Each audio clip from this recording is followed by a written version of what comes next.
Voy a darles una pequeña introducción del capítulo, cómo terminamos nosotros el capítulo 3, porque hemos comenzado en el capítulo 3 y estuvimos desde el versículo 1 hasta el 8. Y decíamos, para hacerles un breve resumen, que el apóstol viene tomando esa argumentación, confrontando a los gentiles, pero también el apóstol estaba confrontando a los judíos. Los judíos eran los de su nación. Y el apóstol se metió con un tema que era muy sagrado para los judíos, que era el tema de la circuncisión, ¿no? Él está ilustrando, está haciendo ilustraciones, está confrontando, está tomando simbolismos tan importantes como el de la circuncisión para explicar cosas espirituales profundas relacionadas con el evangelio. Ustedes saben que para los judíos la circuncisión pues era la señal del pacto, y era un pacto que había estado dado para todo ese pueblo, y esa señal pues había venido directamente como una señal que Dios le había dado a Abraham, y Abraham entonces es el padre de la nación, el padre formador de la nación. Entonces los judíos descansaban cómodamente en el hecho de que ellos estaban circuncidados. Y si ellos estaban circuncidados, pues ellos como que se sentían de una manera superior a los demás, ¿no? Los judíos valorizaban mucho la circuncisión. Habíamos dicho que había en ese tiempo un dicho de los rabinos, una creencia popularizada donde los rabinos decían que ningún hombre circuncidado se perdería jamás. Esa era una creencia, y eso lo habíamos dicho en la anterior oportunidad. También en los días de Pablo circulaba otro dicho, y era de que Abraham estaba parado en las puertas del Hades para asegurarse de que ningún hombre circuncidado fuera jamás lanzado al infierno. Imagínense que esos eran dichos populares que estaban en la cultura y en la idiosincrasia del pueblo judío. Entonces, para ellos la circuncisión era ese ritual que los catalogaba a ellos y los colocaba en un plano superior a cualquier hombre o a cualquier persona sobre la tierra. Pablo está allí justamente diciendo que la circuncisión era una señal externa, pero que a pesar de que era algo externo, ella tenía en sí misma una realidad interior, esa realidad que va más allá de lo que nosotros podemos ver con nuestros sentidos, porque Dios utiliza lo exterior, Dios utiliza las cosas que se ven para explicar cosas que no se ven. Esa es la sabiduría divina, ¿no? A partir de cosas que nosotros vemos, podemos entender cosas que no se ven, pero que son reales. No porque no se ven, no sean reales.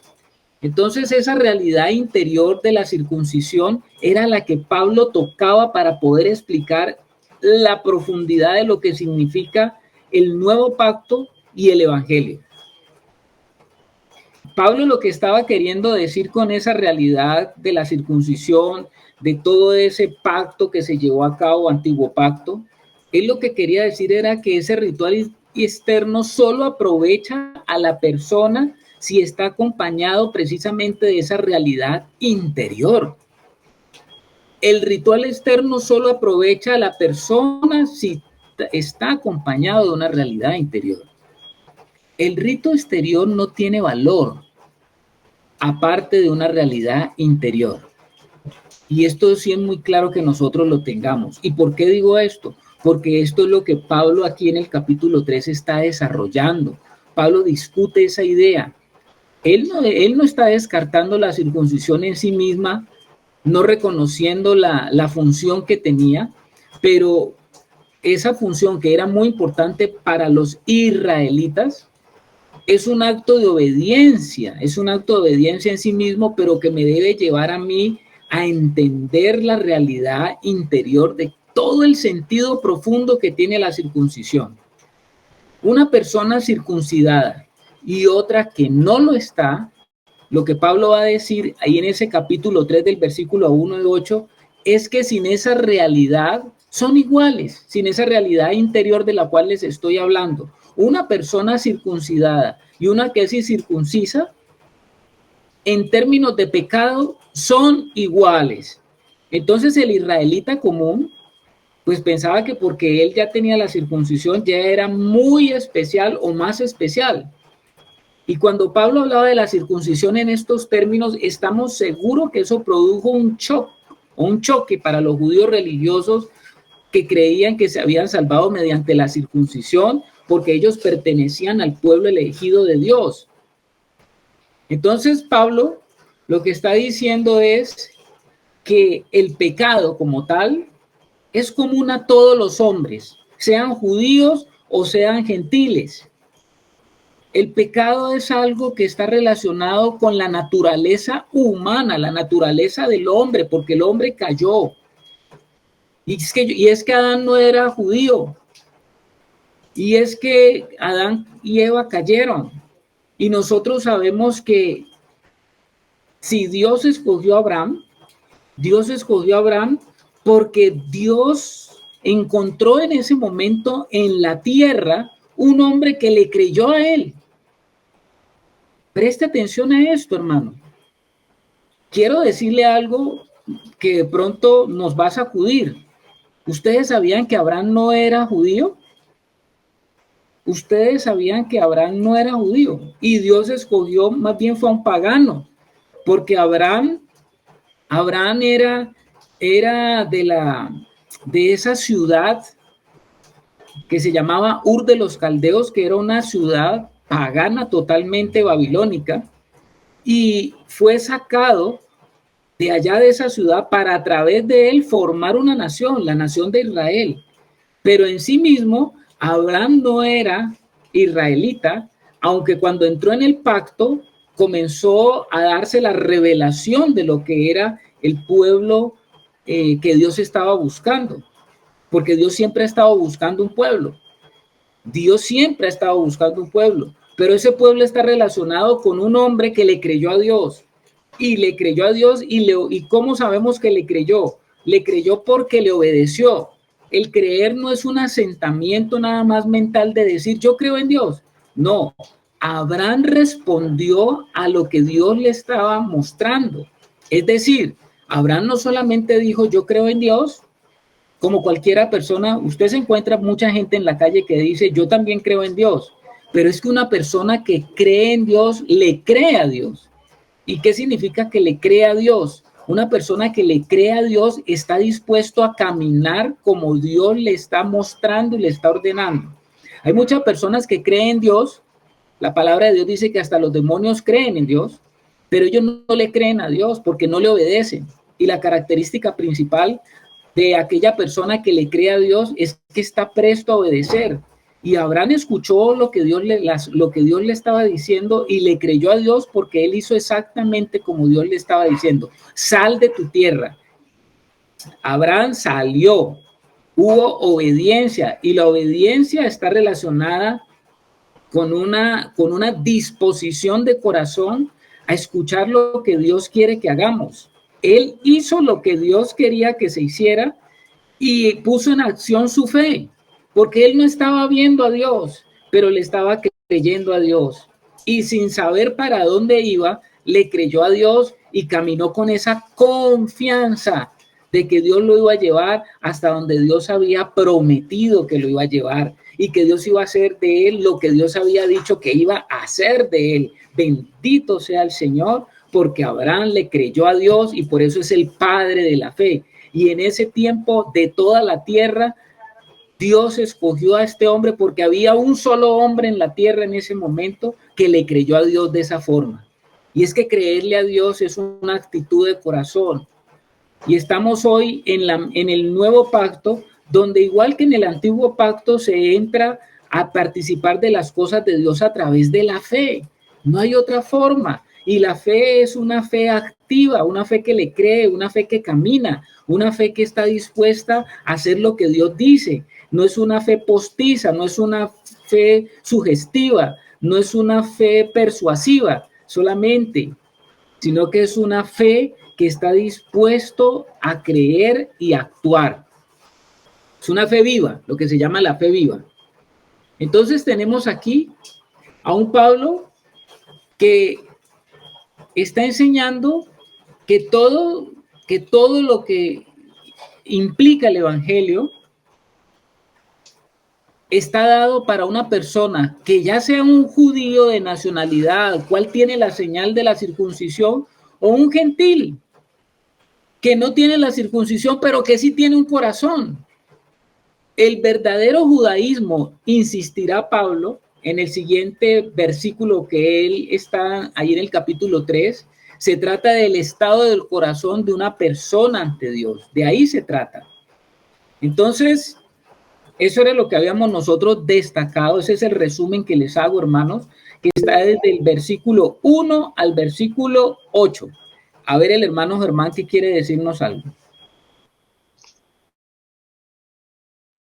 Bueno, me parece que ahí hay un detalle bien importante para tenerlo en cuenta, ¿no? Porque si vemos que pues, la escritura nos muestra que el primer hombre que fue llamado fue Abraham, eh, y este hombre no es llamado por ningún mérito propio, ¿no? La escritura nos muestra que él era de Ur de los Caldeos, una tierra totalmente pagana, idólatra, pero este hombre le creyó a Dios y ese creer, esa fe implicó obediencia. También hemos visto que en el Antiguo Pacto, en el Antiguo Testamento, no aparece la palabra fe y el otro día estudiamos sobre eso y se relaciona con que fe es obediencia. O sea, cuando oímos, creemos y caminamos hacia lo que se nos está diciendo, hacia la palabra que Dios nos está dando.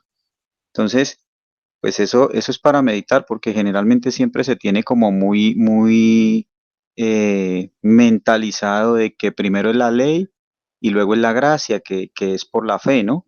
Pero aquí vemos que la fe ha sido siempre, ¿no? Primero fue la fe y Dios llama a un hombre por fe, de ese hombre que le creyó, pues hace una nación y a esa nación le da una cantidad de leyes y estatutos que son la ley, pero esa ley en nada logró cambiar para tocar la condición del corazón del hombre, sino que por el contrario, en vez de cambiarlo, antes mostró la realidad de su condición, para que el hombre se arrepienta. Entonces me parece que eso es para tenerlo en cuenta, ¿no? Siempre la fe ha sido primero, por encima de cualquier cosa, y, y, y pues ahorita que nosotros estamos en el nuevo pacto, pues como que le da ese sentido de eternidad de que ese pacto ha estado siempre, de que el que le ha creído a Dios, eh, y ha comprendido que no es en él, sino que, como dice la palabra de Dios, no es con ejército ni con fuerza, sino con mi espíritu, pues ahí es donde realmente entiende uno y comienza a caminar de acuerdo al propósito eterno de Dios. Me parece que eso es bastante importante, ¿no? Que la fe siempre ha sido primero. Gracias, mi santo hermano Germán, ahí por estar también atento y participando. Sí, señor. Así es, mi hermano. Vamos entonces, hermanos santos, a leer y vamos a leer hoy de corrido. Vamos a leer los versículos 9 al 20 de una vez, porque de ahí vamos a sacar algunas perlas que contienen semillas de vida. Entonces, hermanos, Perdón, Carlitos, del capítulo 3, entonces. Sí, mi hermana, Gracias. capítulo 3, versículo del 9 al 20. Vamos a leerlo de una vez corrido, para que así entonces saquemos aquellas ideas que el apóstol Pablo está plasmando y que nos pueden dar a nosotros, pues como esas perlas, como les estoy diciendo, acerca de la exposición que él está dando a judíos y a gentiles, a todo el mundo. Le está explicando allá en Roma acerca de lo que es, de lo que él mismo llama el poder del evangelio. Entonces, si un hermano tiene la bondad y nos lee de una vez y de corrido del 9 al 20, ¿quién tiene la bondad y nos lee? Ahí está la lectora oficial, mi hermano. Claro, ahí está la Real Academia de la Lengua Española, ha escogido nuevamente a Anita para que sea ella la que nos lea con todos los signos de puntuación, tildes y comas. ¿Sí está Anita? Parece que Anita Hermanos, me tuve que alejar un poquito, estoy en la cocina, entonces no tengo la Biblia a la mano. Ah, bueno. Entonces si vamos quieres yo leo, hermano. Bueno, mi hermana Luz. Bueno, ¿qué pues? ¿Somos nosotros mejores que ellos? En ninguna manera. Pues ya hemos acusado a judíos y a gentiles que todos están bajo pecado. Como está escrito, no hay justo ni aun uno. No hay quien entienda, no hay quien busque a Dios. Todos se desviaron, a una se hicieron inútiles. No hay quien haga lo bueno, no hay ni siquiera uno. Sepulcro abierto es su garganta, con su lengua engañan. Veneno de áspides hay debajo de sus labios. Su boca está llena de maldición y de amargura. Sus pies se apresuran para derramar sangre. Quebranto y desventura hay en sus caminos, y no conocieron camino de paz. No hay temor de Dios delante de sus ojos. Pero sabemos que todo lo que la ley dice, lo dice a los que están bajo la ley, para que toda boca se cierre y todo el mundo quede bajo el juicio de Dios, ya que por las obras de la ley ningún ser humano será justificado delante de él, porque por medio de la ley es el conocimiento del pecado. Gracias, hermana Luz Helena. Tremendo. ¿Cómo les parece a ustedes ese pasaje? Definitivamente el apóstol Pablo estaba totalmente inspirado por el Espíritu Santo. El apóstol Pablo, aquí a este nivel donde él va, mire cómo él comienza con ese versículo 9. Cuando usted lee, mi hermano, el capítulo 3 del 9 al 20, como lo acabamos de leer, como lo acaba de leer la hermana Luz Helena, es como que Pablo, después de hacer toda la argumentación del capítulo 1, del capítulo 2, llega aquí al capítulo 3 y aquí llega como al veredicto final del hombre confrontado frente a todo lo que el apóstol Pablo viene diciéndole tanto a judíos como a gentiles. Él va a darnos una desgarradora visión de lo que es la naturaleza humana caída, si ustedes le ponen mucha atención. Este capítulo, desde este versículo 9 al 20, es el resumen para esta primera sección del libro de Romanos, porque aquí en esta sección el apóstol Pablo establece la condena de toda la raza humana. ¿Cómo lo sabemos? Lea usted el versículo 9. Dice, ¿qué pues? ¿Somos nosotros mejores que ellos? Ahí Pablo se está metiendo en la colada. ¿Y por qué se está metiendo en la colada? Porque Pablo es judío también. Y él sabía lo difícil que era pelear con ese orgullo nacionalista judío. Y entonces el apóstol Pablo va a decir que pues somos nosotros mejores que los demás hombres.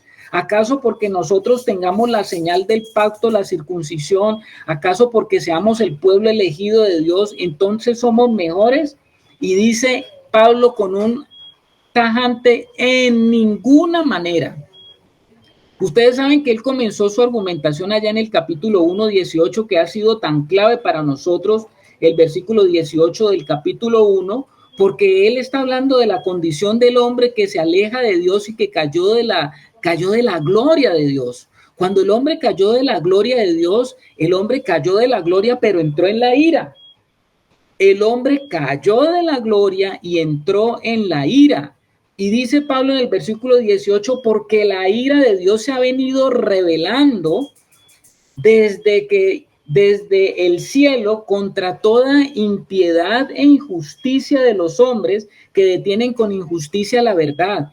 Por eso es que nosotros podemos ver que cada día este mundo va de mal en peor. Cada vez se masifica más la acción del pecado. Por un lado, el hombre quiere arreglar el problema, ¿no? Por un lado, el ser humano quiere arreglar la situación. Los seres humanos se inventan leyes, códigos penales, se inventan cosas para tratar de frenar el pecado.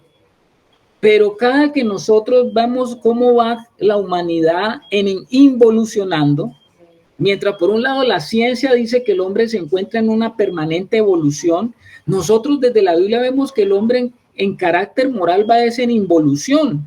El ser humano está involucionando porque el hombre está cayendo cada vez en el plano de ser bestia. Eso es una involución, ¿no? De humano a bestia. El hombre como género está cayendo al estado de bestia por todas las cosas que estamos viendo. Y la Biblia nos habla de cómo va a ser el carácter de los hombres al final de los tiempos. Y ese es el retrato de un hombre bestia. La bestia. Usted ha oído mucho ese tema, el tema de la bestia, la bestia, la bestia. Y se nos olvida que esta humanidad caída es una humanidad que está entrando en una cadencia de un hombre que cada día está llegando a un nivel instintivo de vivir la vida, que hace que el hombre no se da cuenta o el hombre no entienda que está cayendo en un foso profundo que se llama pecado y que no permite que el hombre salga por sí mismo, a pesar de que el hombre trate de hacerlo. Antes nos dice la Escritura que al final de los tiempos al hombre ya ni siquiera le va a importar salir de allí. Y eso es lo que Pablo nos dice ahí en Romanos de cómo ve la cadencia. Y usted todo el capítulo 1 dice cómo viene la degeneración del hombre, ¿no? Usted ve una sociedad degenerándose y ya en los tiempos de Roma ya la sociedad estaba en esas condiciones. La sociedad romana y el mundo romano estaba en esa cadencia. Ahora es una cadencia globalizada. Es una decadencia globalizada donde vemos que el ser humano está entrando en unos niveles. Basta que usted prenda las noticias, basta que usted oiga noticias y usted cada vez más se asombra de lo que está pasando. ¿Qué le está pasando? Usted dice, ¿qué está pasando a la humanidad o con la humanidad? ¿Cómo es que el hombre ha llegado a un estado de violencia, un estado de depravación, donde el hombre ya se ha perdido como todo respeto y todo lo que tiene que ver por la preservación de la vida y todo lo que tiene que ver con la preservación de los principios, de los valores? Usted ve al hombre cada día más confundido, una confusión global. Ahora, la palabra de Dios dice eso, ¿no? La palabra de Dios dice eso. Entonces, el apóstol Pablo comenzó desde el versículo 1:18 en ese crescendo de esta sección y nos habla de la ira de Dios.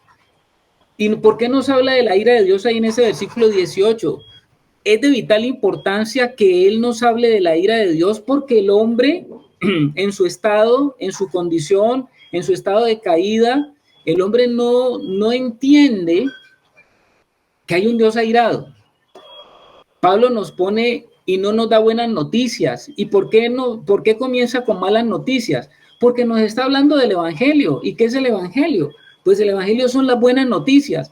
Hay una mala noticia. ¿Cuál es la mala noticia? De que hay un Dios airado, de que hay un Dios que está enemistado con el hombre, de que hay un Dios que está totalmente repudiando al hombre que está sumergido en una actividad de pecado.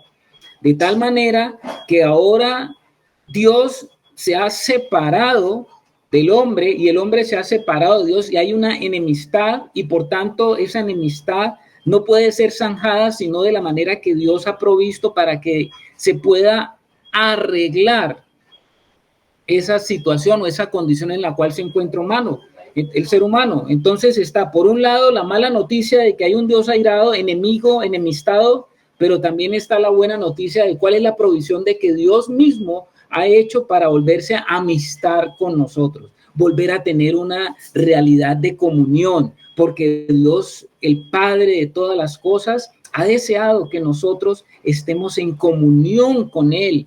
Quiere volver otra vez a tener una realidad con el ser humano, con la criatura que Él diseñó para que lo contenga. No hay entendimiento de la salvación.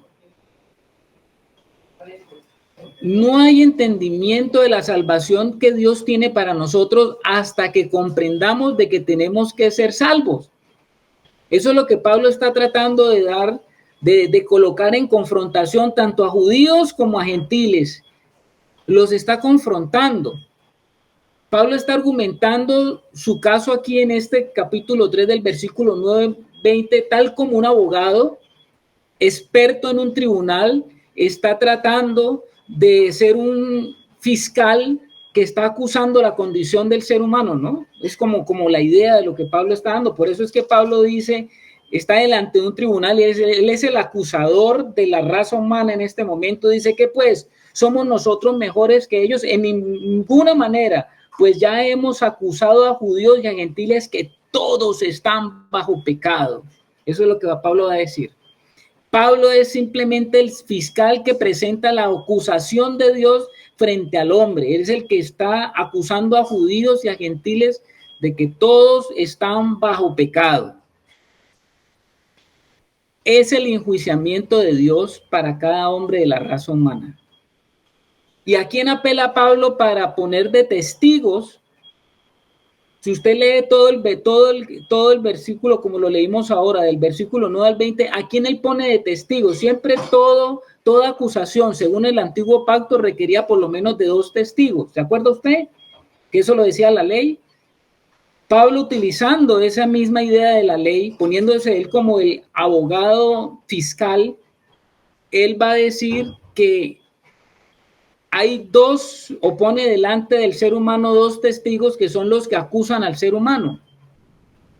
¿Y a quién Pablo está colocando que acusa al ser humano? Pues él está utilizando a la ley y a los profetas del Antiguo Testamento. Por eso es que él dice en el versículo 19, pero sabemos que todo lo que la ley dice, lo dice a los que están bajo la ley para que toda boca se cierre y todo el mundo quede bajo el juicio de Dios. Y todo lo que Pablo va a argumentar en los versículos 10, 11, 12, 13, 14, 15, 16 y 17 y 18 son versículos que están en el antiguo pacto y que son versículos que él los toma como la argumentación de lo que el antiguo pacto dice del viejo hombre, cómo el antiguo pacto acusa al hombre. La ley moral de Dios sabemos que es el estándar por el cual se mide a la raza humana y se le declara culpable de los cargos. Pablo va a decir que toda la humanidad está bajo la condenación divina. Nadie está excusado. No existe ningún tribunal de apelación superior. No puede uno decir, bueno, tal vez es demasiado estricto, vamos a apelar a otras instancias para llegar ante Dios. No hay, hermanos. La ley es lo suficientemente clara. Lo que Dios ha dicho es demasiado claro y el veredicto emitido es irrevocable y fijo. Cuando nosotros nos ponemos a mirar cada uno de estos versículos como una escena que es como una escena dramática en un tribunal que Pablo está sirviendo como un abogado acusador. Ahora, ¿por qué toma Pablo esa posición? Porque Pablo está queriendo llevar a la gente a una situación donde se sienta confrontada con su pecado. Porque es que el hombre, cuando no se siente confrontado con su pecado, el hombre cree que está bien y que Dios es amor, y porque Él es amor, entonces ha de tolerarme y ha de pasarme todas, y un día allá al final del arco iris, entonces un día Dios me salvará a mí también, a pesar de mis pecados, porque Dios es bueno. Y lo que Pablo está diciendo es que no es así, En el versículo 9 Pablo hace la acusación. Del versículo 10 al 18 Pablo presenta su caso y en el versículo 19 y 20 está la condenación de todos. Te lo voy a repetir otra vez para los que están apuntando. En el versículo Pablo hace la acusación. ¿Cuál es la acusación? Todos están bajo pecado. Más adelante él va a decir, no, por cuanto todos pecaron están destituidos de la gloria de Dios. Aquí está haciendo como la introducción a lo que él va a hablar más adelante aquí en Romanos 3:23.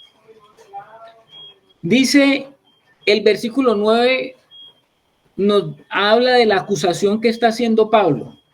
De los versículos 10 al 18 que uno utiliza todos esos salmos, porque todo esto que Pablo dice, como está escrito, dice el versículo 10. ¿Y dónde estaba escrito eso? Cuando usted va a buscar, esos son salmos. Salmos y porciones del libro de Isaías. Cuando usted ve todo eso, usted va a decir, wow, esto estaba en el antiguo pacto y está escrito. Del 10 al 18, él presenta el caso y el caso él presenta aquí a los profetas y a la ley. lo que les estaba diciendo. Y ya el versículo 19 y 20 es ya la sentencia final, que nos habla de la condenación de todos, para que usted tenga un panorama, para que usted mire lo que Pablo está diciendo, para que usted analice lo que el apóstol Pablo está diciendo y para que entonces usted pueda tener la secuencia de cómo él está desarrollando la argumentación. Cuando Pablo hace el cargo, lo hace en nombre de Dios. Cuando Pablo está siendo un fiscal, él está haciendo la función del dictamen de Dios para el hombre, sino que él está tratando de explicar cuál es el dictamen que Dios tiene para el hombre. Él presenta su caso con pruebas irrefutables, esto es los versículos 10 del 18, y luego finalmente se declara la condena, que es el veredicto divino de la corte divina, donde está sentado todo hombre y finalmente todo hombre comparecerá delante de esa corte divina al final. Entonces, ustedes pueden ver allí cómo Pablo va a utilizar todos estos versículos, del versículo 10 al 18, donde él cita la palabra de Dios. No es la opinión o los pensamientos de Pablo, sino los pensamientos que pertenecen a Dios. Esta no es la voz de la conciencia social o las costumbres culturales. Es la propia percepción que tiene Dios contra la humanidad. Es el caso indiscutible de Dios contra toda la raza humana. Pablo cita el Antiguo Testamento para mostrar que esa acusación no es nada nuevo. Por eso está apelando al Antiguo Pacto. Él no está diciendo, toda la acusación que él está haciendo frente al hombre no es que aparece ahora y que ahora en el Nuevo Pacto es que él está sacando esas acusaciones. No, él está diciendo, esas acusaciones han estado allí. Mire usted, por ejemplo, hermano, mire el versículo 10, cuando Pablo dice, como está escrito, no hay justo ni aún uno. ¿Cómo les parece a usted eso que dice Pablo? No hay justo ni aún uno. Cuando Dios mira la humanidad entera, en esa época no habían tantos hombres como los hay ahora. ¿Ahora cuántos millones estamos, más o menos? Estamos como en 7.000 millones, 7.500 millones de seres humanos. ¿Sí o estoy mal? Como 8.000 he oído. 8.000, dice la hermana Luz. Bueno, ¿quién da más? 8.000. En la época de Pablo no se cuenta. ¿Qué dice Angelito? Que por ahí va. Por ahí va. Cuando Pablo dijo esto, no habían tantos hombres como los hay ahora, tantos seres humanos, pero Pablo está incluyendo a toda la humanidad. Dice, no hay justo. Él no está hablando solamente para los romanos o los que estaban en Roma o para el imperio romano. Él está hablando como una declaración final que Dios tiene y una perspectiva que Dios tiene sobre todo hombre que nace sobre esta tierra. Dice, no hay justo. No hay justo ni aún uno. ¿Qué significa esta palabra de que no hay justo?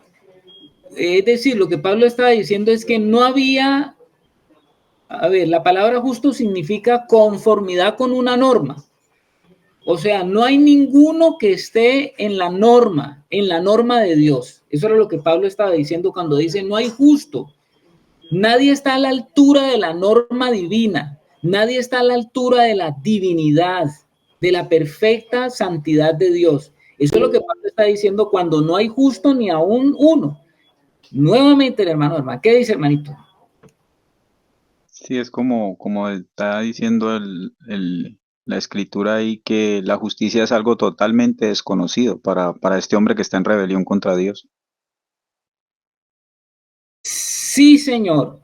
La justicia, estar bajo nadie, después de que el hombre cayó en el pozo profundo del pecado, nadie puede estar en la normalidad. El hombre se volvió un ser anormal. ¿Y por qué significa normal? Porque no está con la norma de diseño. El hombre se volvió un ser que cayó bajo un estándar que está muy lejano de lo que es la santidad de Dios, y por tal efecto el hombre se encuentra lejano de lo que es lo normal. No hay justo, no hay una perfección de santidad. Y por eso Pablo es enfático, porque dice ni siquiera uno, o sea, ni aún uno. O sea que no hay ninguna excepción a esta declaración de todo lo que está incluido. Por eso es que Jesús tuvo que nacer, ¿no? Tuvo que nacer y para poder llevar al hombre otra vez a la normalidad. Pablo va a decir en el versículo 11, no hay quien entienda. Mire, tremendo, ¿no? Cuando usted comienza a ver el desarrollo de lo que Pablo va a hacer en estos versículos, él va a incluir varias partes del cuerpo humano. ¿Y por dónde comienza Pablo haciendo la disertación de la caída del hombre? ¿Sabe por dónde comienza? Mire, porque él dice, no, la justicia muy relacionado con el hombre cayendo de la norma divina, pero dice Pablo, no hay quien entienda en el versículo, no hay quien entienda. No hay nadie que comprenda cuán santo es Dios y cuán pecadores somos. No hay nadie que comprenda verdaderamente cuán culpable y condenados estamos ante Dios. No hay quien entienda que la única vía de escape es por la gracia de Dios.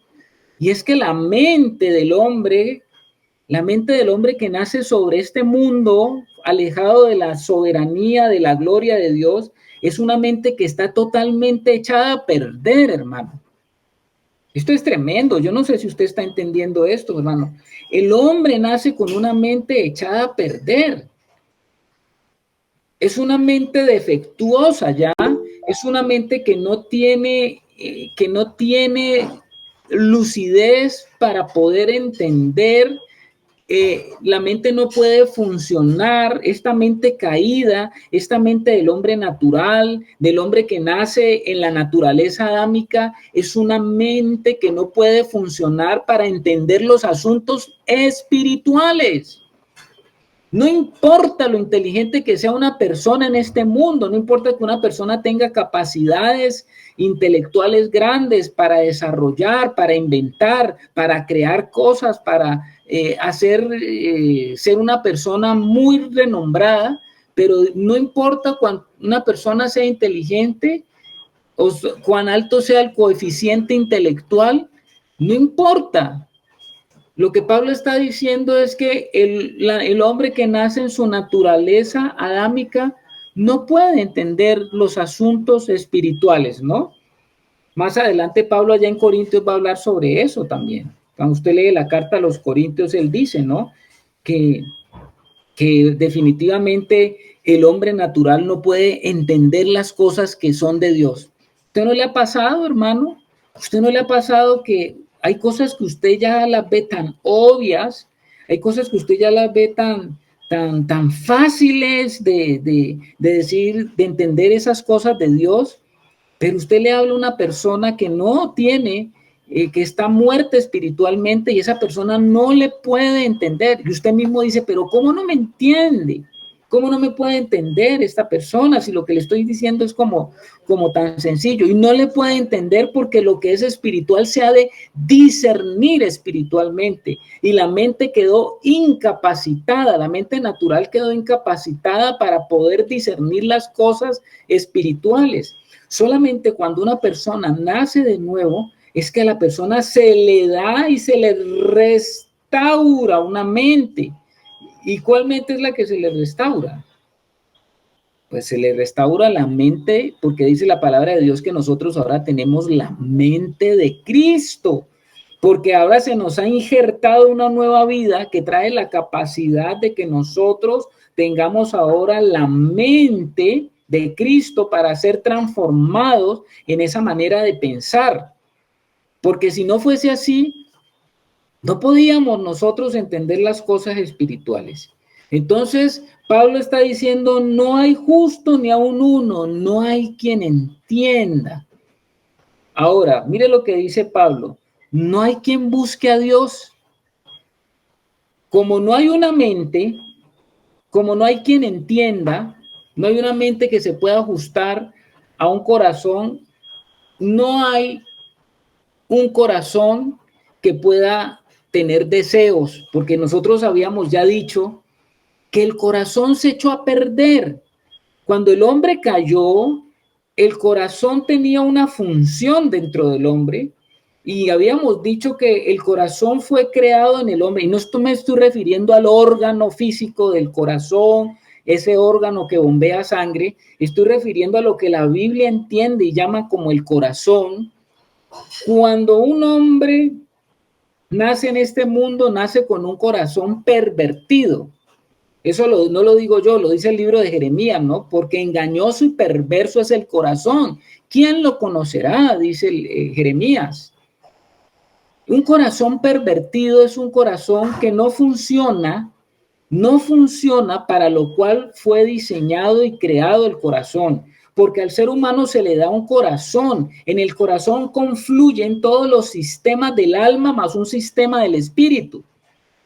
Tremendo esto. Vuelvo y te lo repito, en el corazón humano confluyen los sentimientos, las emociones, la voluntad, todos los sistemas del alma, de pensamientos, de ideas, concepciones y un elemento espiritual que es la conciencia.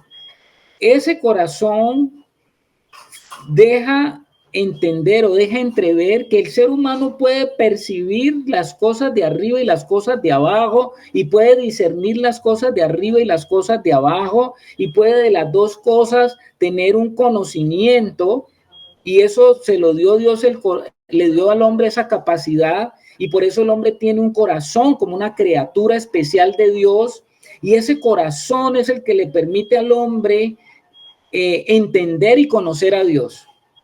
Entender y conocer a Dios en profundidad o a profundidad. Y la palabra de Dios dice que el corazón del hombre es perverso.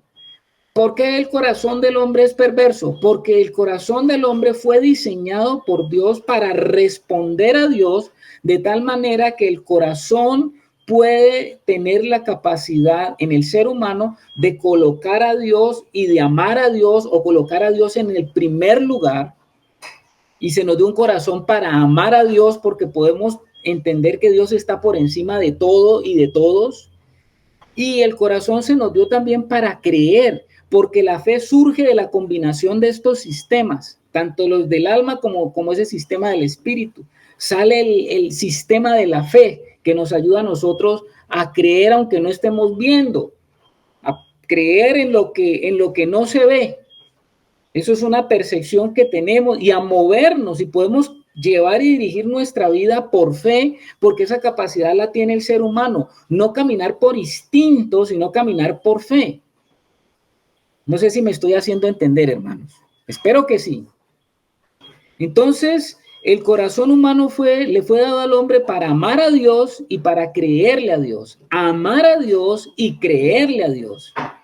Cuando un corazón no le ama a Dios y no le cree a Dios, es un corazón perverso. Y ese fue el estado en que quedó el corazón del hombre caído, un corazón pervertido, un corazón que no puede amar a Dios y un corazón que no le puede creer a Dios. Por eso cuando Dios llamó a Abraham, encontró en Abraham esa característica, un hombre que le creyó a Dios y que colocó a Dios en primer lugar. Es un hombre que ama a Dios. El que cumple los mandamientos es el que lo ama. Hermanos, ¿sí estamos allí? ¿Estamos hasta allí? ¿Algún retorno de algún hermano? Eso, allá la hermana Yamile Antonio, el hermano Germancito también, ahí encuentro retornos. Está claro, Carlitos. Amén, amén, amén. Ese retorno es importante, hermanos. El entendimiento ya no está entenebrecido, ahora el entendimiento es iluminado. Amén, eso lo dice por allá el libro de Hebreos, que cuando vino el Espíritu de Dios, el corazón se abrió y entonces se iluminó la conciencia y vino el mundo espiritual. Y ese mundo espiritual ahora nos está permitiendo entender que no hay una realidad solamente material, sino que nosotros somos tierra y somos cielo, o cielo y tierra. A ver, Germancito. Bueno, mi hermano, quiero como ampliar un poquito eso que estás diciendo, ¿no? De que Dios nos dio un corazón, pero ese corazón por la caída se pervirtió, y de que ese corazón fue creado con el propósito de amar a Dios y de obedecerle, ¿no? Con ese doble propósito. Son dos, pero es uno, pero pues tiene esa doble, esa relación pues íntima ahí, amarlo y obedecerle, porque el mismo Señor Jesucristo dijo, si me amáis, guardáis mis mandamientos. O sea que finalmente de ese amor es que se deriva todo lo demás. Entonces yo le decía precisamente a usted estos días esto, que he venido meditando toda la semana, que nosotros tenemos muy claro y tenemos bases espirituales de que Dios nos ama, porque sabemos que Dios nos ama, porque Dios envió a su Hijo, porque es la mayor manifestación, de tal manera, dice la Escritura. Y los cristianos tenemos eso lo tenemos claro. Los que no creen incluso también creen que Dios los ama, y de acuerdo al concepto que que cada persona, así no haya nacido de nuevo, tiene de Dios, pues de acuerdo a lo que recibe de Dios, pues dice, sí, Dios es bueno, Dios es amor, incluso es algo que está muy generalizado, es un concepto en el mundo, y de eso pues se ha distorsionado lo que es el amor, y en eso se ha metido pues una cantidad de cosas.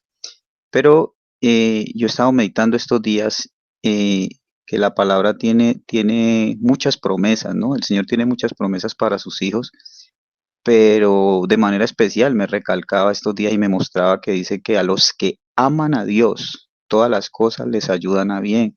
Dice que cosas que ojo no vio, que oído no oyó, son las que Dios tiene preparados para los que le aman. Y recordemos que ese amor, pues, es la consecuencia de que el amor de Dios haya sido derramado en nosotros a través del Espíritu Santo. Creo que eso lo dice por allá en Gálatas.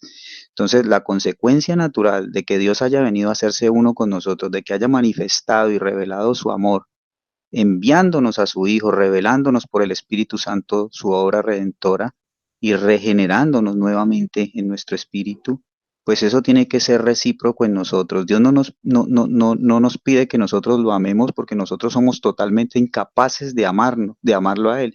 Él tiene que equiparnos con el amor suyo. El amor suyo tiene que venir a morar en nuestros corazones a través del Espíritu Santo, y en la medida en que mi corazón es restaurado a su condición natural, yo estoy en la capacidad de amar a Dios. Y entonces, por eso meditaba yo esta semana cuando el Señor dice que a los que aman a Dios, todas las cosas les ayudan a bien. No dice a los que saben que Dios los ama o a los que son amados por Dios. En la medida en que ese amor se activa en mí, en la medida que mi corazón vuelve a su estado natural y tengo la capacidad nuevamente de amar, y ya no es tengo un corazón pervertido, sino un corazón que está siendo usado para lo que Dios lo creó, pues ahí es donde se activan todas esas promesas de Dios. Y cuando se ama, la palabra dice que el amor todo lo puede, todo lo sufre, todo lo soporta, que el amor no pone condiciones. Entonces, vuelvo y retomo esto aquí, porque esto me ha tenido meditando bastante este tiempo. Entonces, como que el Señor no quiere que nosotros nos quedemos solamente con que Dios me ama y con que Dios me ama, sino que en la medida de ese conocimiento del amor de Dios, en la medida de hacernos uno con el amor de Dios, que es su Hijo Jesucristo, pues también vamos siendo transformados y vamos entrando en esa capacidad de amar a Dios, y vamos viendo el cumplimiento de todas esas promesas. Él dice que cosas que ojo no vio y que cosas que oído no oyó son las que Dios tiene preparados. ¿Para quién? Para los que le aman. Entonces le añado un poquito a eso. Pues discúlpeme que me extienda un poquito ahí, mi hermano, y les pido disculpas. En unos 5 minuticos ya voy saliendo porque tengo que ir a la hora. Muchas gracias. Bueno, mi hermano Germán, muchas gracias. Vaya en el amor de Dios a hacer lo que tiene que hacer ahora. Muchas gracias. Dice el apóstol Pablo, no hay quien busque a Dios, no hay quien busque a Dios. Un corazón que está caído, un corazón que está frío, un corazón que está alejado de Dios está frío, y es un corazón que no se genera en él ningún fuego, ningún deseo espiritual de Dios. Buscar a Dios representa un verdadero deseo espiritual de Él, tener hambre y sed, tener deseo de Dios. Y es que cuando los sistemas del alma están siendo restaurados, vuelven a surgir los deseos, la llama que había estado apagada, el corazón que había estado apático, el corazón que había estado endurecido, el corazón que estaba totalmente alejado y desolado. Es un corazón que va siendo restaurado porque, como decía el hermano Germán, el Espíritu Santo que se nos ha dado es el amor de Dios que ha sido depositado y se ha derramado en nuestros corazones para que ahora nosotros podamos ir siendo transformados por ese amor revitalizador.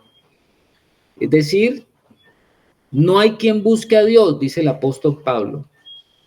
Cuando Pablo dice no hay quien busque a Dios, esto también incluye a toda persona que sigue una religión falsa, porque finalmente la religión es la idealización de un Dios personal que uno se ha ido forjando a través de la tradición o a través de sus propios deseos interiores acerca del Dios que me gustaría tener. O sea que la religión falsa nunca te va a llevar al verdadero Dios. La religión falsa es una extensión de nuestro ego, tratando de elevar nuestra idealización de un Dios que nos hemos hecho a nuestra imagen, conforme a nuestra semejanza. Esa es una definición de una religión que no va a llevar ni va a conducir a una persona verdaderamente al Dios que se nos ha revelado a través de las escrituras. La gente a veces dice, pero es que son muy sinceros, están buscando a Dios a su manera. Al contrario, no buscan a Dios, sino que huyen de Él hacia la idolatría.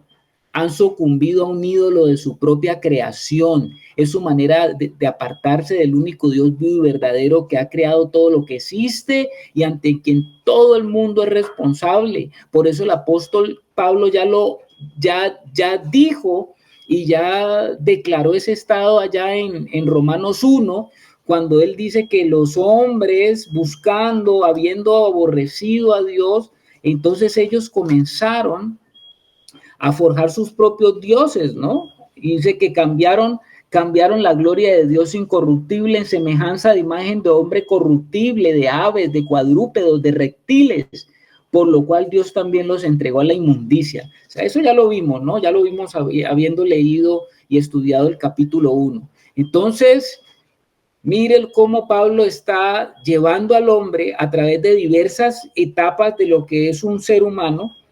Está hablando de la degradación del hombre caído, habla de la mente, habla del corazón, habla en el versículo 12, dice, todos se desviaron a una, se hicieron inútiles. No hay quien haga lo bueno, no hay ni siquiera uno. Vuelve a decir otra vez Pablo eso, ¿no? ¿Qué es lo que Pablo está queriendo decir? Todos se han apartado. Ese verbo apartado es un verbo griego. Poco utilizamos aquí a veces el griego, pero es el griego eclino, y ese verbo significa desviarse o rehuir. La idea es que la persona inconversa está en el camino equivocado y va en la dirección equivocada. O sea que todo hombre se ha apartado, todo hombre se ha desviado y todo hombre rehuye a la presencia de Dios. Por eso es que dice, todos se desviaron, a una se hicieron inútiles. ¿Y por cómo así que Pablo está diciendo que inútil? Es como hasta ofensivo, Pablo, ¿no? Porque dice que todos se hicieron inútiles. ¿Y por qué habla de esta expresión inútil?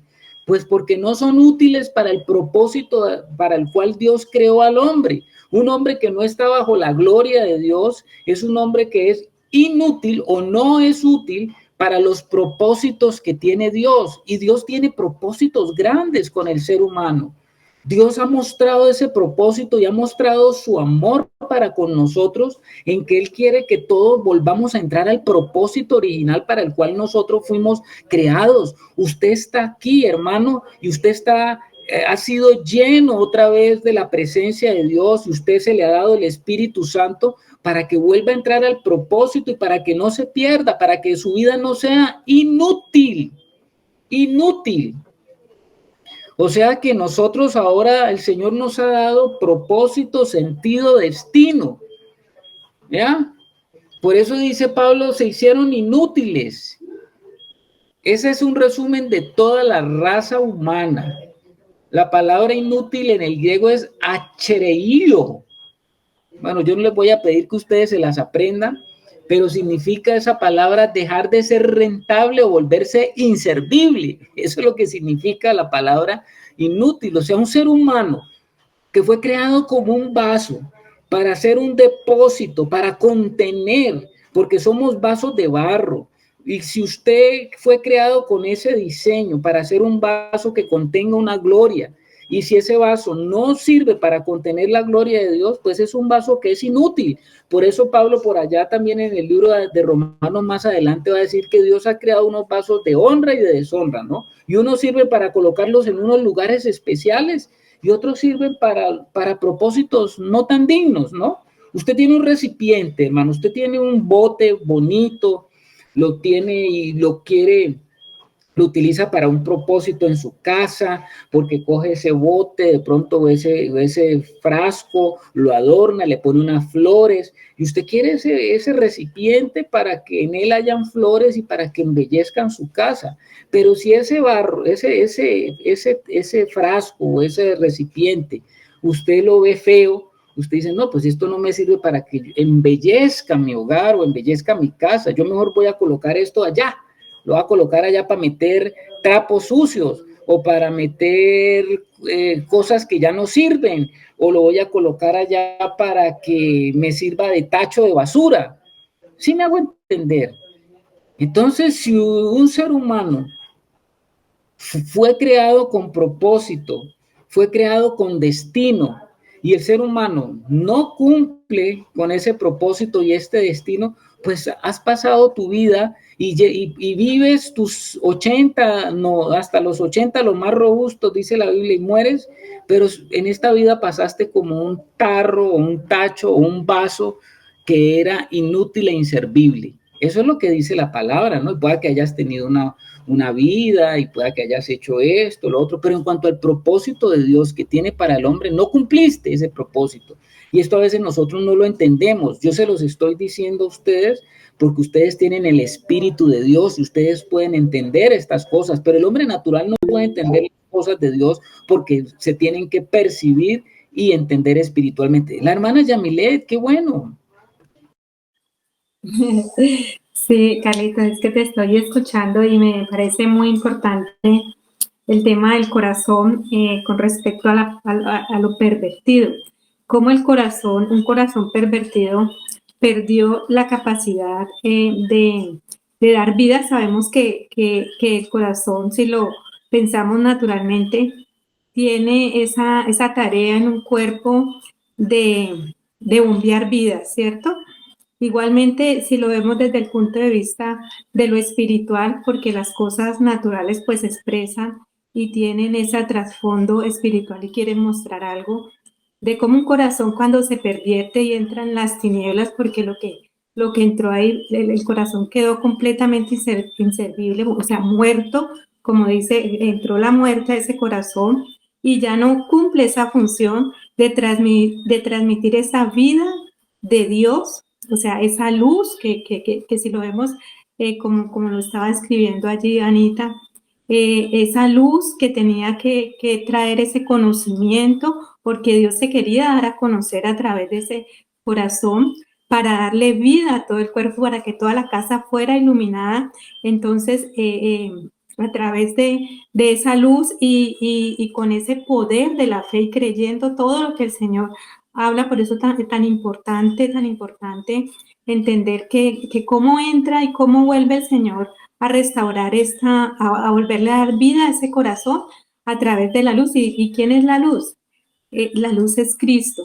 Entonces, cuando ya viene Cristo y trae una nueva luz y pone nuevamente a vivir, porque dice que en Él está la vida y la vida era la luz de los hombres, y cómo esa luz tiene que empezar a entrar a través de su palabra, a través del conocimiento de Cristo, y volver a este corazón, vuelva a latir y a empezar a entender y a conectarse con esa vida divina que a través de la mente, lo que tenemos cuando estudiamos el tema del corazón, el tema de la mente, tener la mente de Cristo, de sentir y de una voluntad, y eso se convierte en una acción, en una vida completamente transformada cuando entra la luz de Cristo a nuestro corazón y vuelve a cumplir esa función por la cual fue creada el corazón, que es darle vida a todo el cuerpo. Empieza a fluir nuevamente la sangre y sabemos que en la sangre está la vida.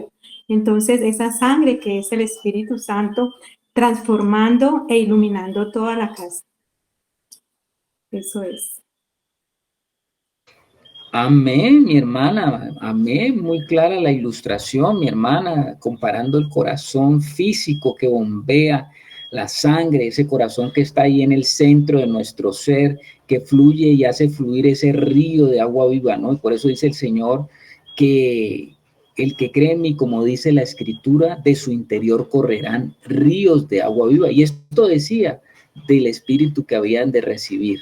Este es el Espíritu, como dice la hermana Yamile, que viene y vuelve a darle vida a ese corazón para que vuelva a correr el agua y vuelva a regar el agua, ese huerto que es el huerto de Dios, donde hay un encuentro permanente con el hombre.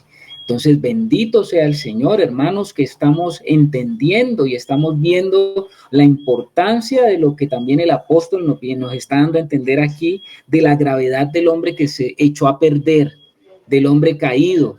Él está hablando de tanto el judío como el gentil, y comienza Pablo a hablar del deterioro de ese hombre, que ese hombre se ha hecho inútil, dice Pablo, inútil, ese hombre. Pablo utiliza intencionalmente esta palabra porque significa que el hombre inconverso, una persona inconversa, no tiene valor para agradar o servir a Dios, hermano. No tiene valor, no tiene valor, no tiene valor para Dios.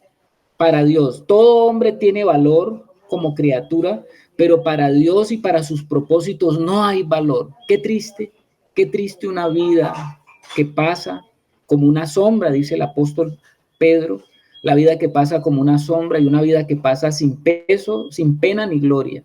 Entonces es una vida que no tiene sentido. Entonces, hermanos, el apóstol Pablo sigue metiéndose más aún, dice, no hay quien haga lo bueno, no hay ni siquiera uno, sí lo ven lo reiterativo, él ya había dicho, no hay ni siquiera uno, y sigue diciendo, no hay ni siquiera uno.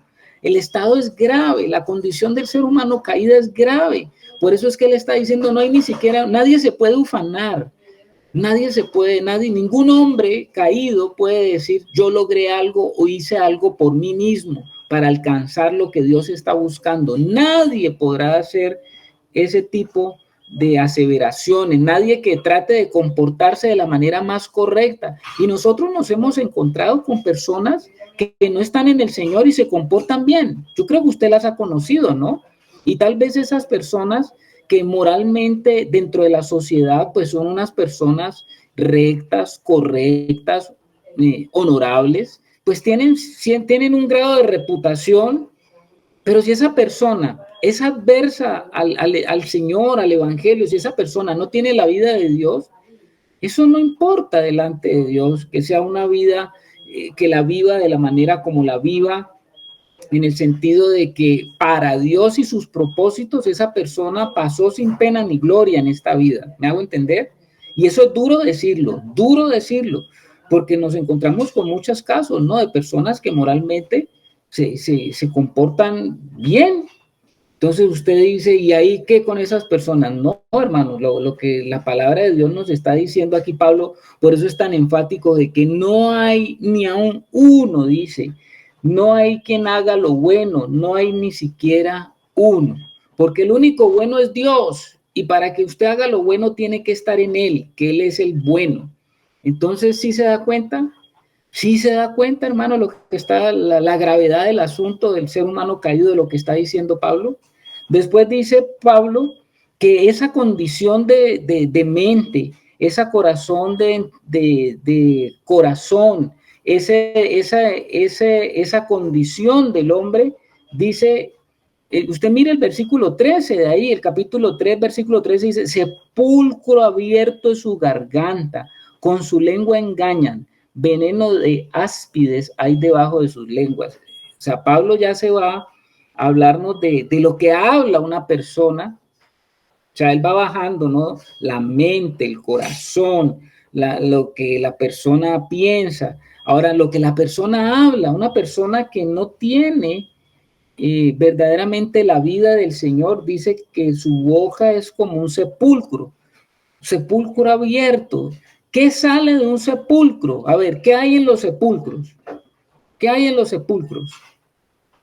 Muerte. Muerte, sí señor, muerte. Sepulcro abierto es su garganta, dice, con su lengua se profieren palabras y dice que esas palabras llevan veneno porque la muerte en sí lleva la ponzoña del enemigo que inyecta cada vez más pecado, ¿no? Lo que habla el hombre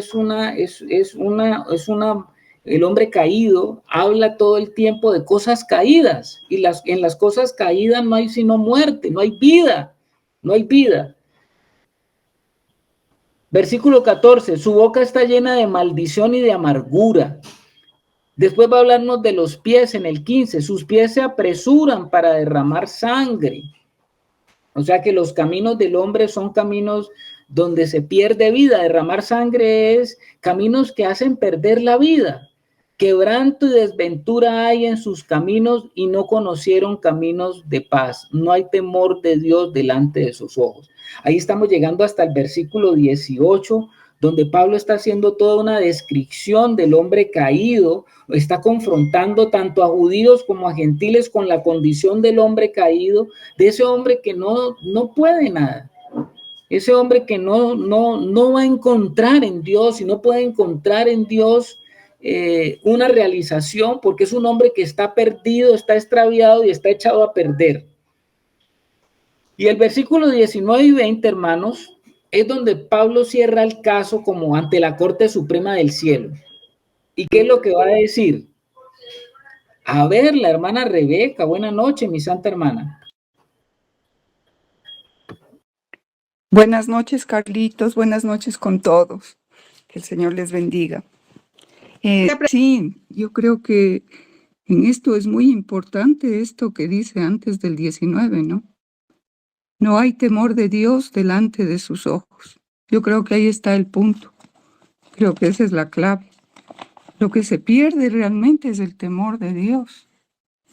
Porque la palabra nos dice que, primeramente, que el principio de la sabiduría es el temor de Dios. Y luego que el temor de Dios es apartarse del mal. Entonces creo que podemos decir incluso yo amo mucho a Dios, amo a Dios. Y vemos cómo poco a poco dentro del mismo pueblo de Dios lo que se ha perdido es el temor de Dios, porque a veces no nos explicamos, no entendemos cómo siervos muy usados por Dios, llenos del Espíritu Santo, siervos que han sido muy conocidos y han tenido una trayectoria de servir a Dios, caen en pecados que uno dice, ¿y cómo, qué pasó? ¿Cómo es que se deslizó de esa manera? Y yo sí pienso que el punto es el temor de Dios. Pienso que se va perdiendo el temor de Dios porque uno se va como familiarizando, ¿no?, con el Señor, que Dios es bueno, que nos perdona, que bueno, si hemos cometido pecado, bueno, abogado tenemos para con el Padre. Entonces, pues, si peco, sé que el Señor me ama, voy donde Él y me perdona. Entonces yo pienso que sí es un punto clave esto del temor de Dios, ¿no? Yo creo que tanto como el amor de Dios están a la par, como el temor de Dios es ese temor reverente, ¿no? Y, por ejemplo, yo veo aquí en Éxodo, cuando el pueblo estaba en el Sinaí, tuvieron temor, ¿no? Y dice, y todo el pueblo contemplaba los truenos y los relámpagos y el sonido del shofar y el monte que humaba, y viéndolo el pueblo se estremecieron y se mantuvieron lejos. Y dijeron a Moisés, habla tú con nosotros y escucharemos, pero que no hable Elohim con nosotros, no sea que muramos. Y dijo Moisés al pueblo, no temáis, pues para probaros ha venido Yahvé, a fin de que el temor a él esté ante vosotros, de modo que no pequéis. Y el pueblo se mantuvo en pie a lo lejos mientras Moisés se acercaba a la densa nube allí donde estaba Elohim. Entonces, creo que sí se ha perdido esto, no se hace mucho énfasis en el temor de Dios. Y el temor es ese temor reverente, sabemos, ¿no? Uno delante del papá de uno jamás hace algo que al padre no le agrada, porque sabemos que tenemos una buena retrimenda. Nuestros hijos, bueno, ahora ya ha cambiado tanto la juventud y la forma de educar a los hijos, pero sabemos que un hijo no va a hacer delante de un padre cosas que al padre no le agradan, sino que se mantiene en línea, ¿no? Y es eso, o sea, como dice la palabra, es el temor de Dios el que nos aparta del mal. Entonces creo que sí es importante un poco recalcar en esto del temor de Dios. Eso, Carlitos. Gracias, hermana Rebeca, por recalcárnoslo, porque sí, Señor, tienes toda la razón, hermana. El hombre caído, la naturaleza del hombre caído, naturaleza que también tenemos todavía los hijos de Dios, es una naturaleza, esa naturaleza caída es una naturaleza que ha perdido el temor de Dios. Por eso es que la palabra de Dios dice también que el principio de la sabiduría, como tú decías, es el temor a Jehová, temor de Jehová. Y ese temor tiene que ser restaurado y debe de permanecer. Y como decía ahora la hermana Ángela, y en la medida que crecemos, pues no es que el temor se aleja, sino que dice que el verdadero amor va echando fuera ese temor, porque el amor de Dios constriñe nuestros corazones, y a eso son los que estamos llamados, ¿no? Porque cuando se ha perdido el temor, se ha perdido y comienza a perderse todo, y como tú dices, por ahí comienza el desliz. Y entonces ahí tenemos a Pablo hablando acerca de no hay temor de Dios delante de sus ojos. El hombre natural, el hombre adámico, la naturaleza del hombre viejo no contiene ese temor de Dios, y por eso usted oye a veces a personas tan laxas para hablar acerca de Dios, tan menospreciadoras, algunas tan altivas, algunas tan soberbias, que uno a veces hasta le da miedo ajeno, ¿no? Le da miedo ajeno, un temor ajeno, más bien, de escuchar a las personas hablar a veces en ciertos términos, y a veces hasta uno prefiere no decirles más nada para no causar que las personas hagan ese tipo de aseveraciones. Eso me ha pasado muchas veces, hermanos, y he tenido a veces que callar por no generar que la persona siga diciendo barbaridades. Y entonces Pablo llega allí a la sala del tribunal del cual estamos hablando, esa sala del tribunal donde él está haciendo esa exposición magistral, y llega a ese versículo 19 y 20 que siembra y coloca como delante de la Corte Suprema el dictamen final. ¿Y cuál es el dictamen final de todo lo que Pablo viene hablando de ese ser humano caído, natural, alejado de Dios, sea judío, sea gentil? No hay preferencias, para Dios no hay acepción de personas. Lo único que Dios ha hecho es escogió a un hombre que no era judío para levantar, o no era israelita, para a través de ese hombre levantar una nación y hacer a una nación, como dice la palabra, no escogió no formó una nación poderosa, sino que dice el Señor, lo vil y lo menospreciable escogió Dios para avergonzar a los sabios. Entonces, a través de ese hombre que tenía un corazón para con Dios, es que escogió a través de ese hombre y le hizo una promesa a ese hombre. Y Dios hizo esa promesa porque a Dios le encanta mostrarse y revelarse. Y si hay un hombre que le copia, pues él está totalmente complacido para revelarse.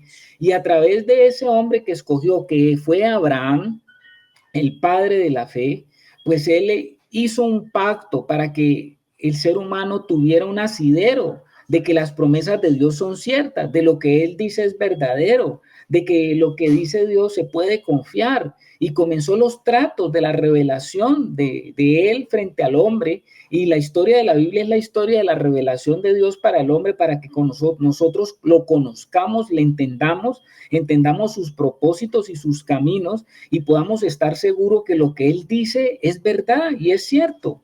Y eso, ahí está todo lo que la Biblia nos comienza a narrar de la historia del hombre con Dios, ¿no? Entonces ahí está Pablo, ahí en ese tribunal divino, colocando y confrontando a todos los hombres y diciendo el versículo 19 y 20, pero sabemos que todo lo que la ley dice, lo dice a los que están bajo la ley. O sea, está hablando ahí de los del pueblo judío, ¿no? Para que toda boca se cierre y todo el mundo quede bajo el juicio de Dios, ya que por las obras de la ley ningún ser humano será justificado delante de él, porque por medio de la ley es el conocimiento del pecado. Mire cómo termina el apóstol Pablo esa brillante exposición, porque ¿qué es lo que está diciendo Pablo? Hay algunas cosas que la ley no puede hacer y hay ciertas cosas que la ley sí puede hacer. De acuerdo con este versículo, ¿qué es lo que es incapaz de hacer la ley? Pues, ¿qué es lo que es incapaz de hacer la ley? La ley es incapaz de justificar al hombre pecador. Pero este mismo versículo también enseña que la ley puede dar al hombre el conocimiento del pecado, porque dice que por medio de la ley es el conocimiento del pecado. Exactamente. Y el conocer el pecado ya no tenemos excusa, así lo dice la hermana Ángela, sí señor, porque pues la ley puede mostrar al hombre su total pecaminosidad. El propósito de la ley puede ilustrarse, y ustedes yo sé que han oído el ejemplo del espejo, ¿no? Usted al realizar las actividades actividades del día, de alguna manera, cuando su rostro se ensucia y usted no se da cuenta, pues el espejo sirve para mostrarle que usted está sucio en algún lugar. O sea que el espejo me muestra el problema, pero el espejo no puede lavar la suciedad. Del mismo modo, la ley de Dios me muestra que soy pecador, culpable, incapaz de cumplir con los santos mandamientos de Dios, pero la ley no me puede salvar. La ley solamente me puede mostrar la mancha. La ley solamente me puede mostrar que la mancha está mal y que la mancha me condena. Y la ley solamente me puede decir que necesito solucionar mi problema, necesito tener una salvación de ese problema. Tal como el espejo nos dirige al agua y al jabón, la ley debe dirigirme al Cordero de Dios que puede salvarme y que puede limpiar mi mancha, que puede limpiar mis pecados. Toda la humanidad es declarada culpable y condenada a una muerte eterna. Por eso todos necesitamos del Señor. Tenemos que llegar a entender de que necesitamos ser liberados de la sentencia de muerte. Por eso es que Pablo va a decir, por cuanto todos pecaron, están destituidos de la gloria de Dios, y la paga del pecado es muerte. Tenemos que ser liberados de esa sentencia. La ley se presenta como una soga alrededor de nuestro cuello también, ¿no? Estábamos como en la horca, estamos listos para que nos ahorcaran. Pero